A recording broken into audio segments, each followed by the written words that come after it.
I guess it's Victor Wembanyama's world, and we're just paying rent in the NBA draft. Teams, I imagine, falling all over themselves, hoping for ping pong balls to hit.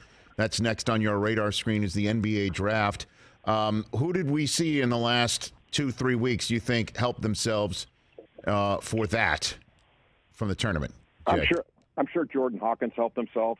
There are a number of college players that probably moved up among the college players, but we're going to see it's going to be a youthful draft again. And I think the thing that I'll be interested in watching, not just this year, but as we go forward, is how players, the top players coming out of high school, are deciding what to do next. Are they going to take more money and go to college, or are they going to go into the G League where they get NBA coaching and don't have to go to school, or overtime elite, which is kind of an odd thing to me because it's so sort of social media like.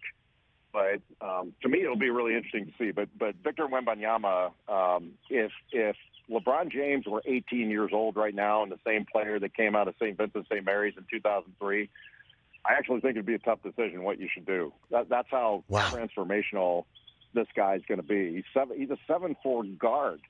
And it's like looking at a Giannis that can shoot and handle. He's next level. None of the stuff you've heard has been made up. He's the real deal. Yeah, I mean, I saw that video on the SportsCenter Instagram of him following up a 3-point short shot of his own with a jam. I've never seen anything like that. He's unreal. Do you think we see Sanogo in the draft? What do you think, Jay? I don't know. The game's kind of different from his style.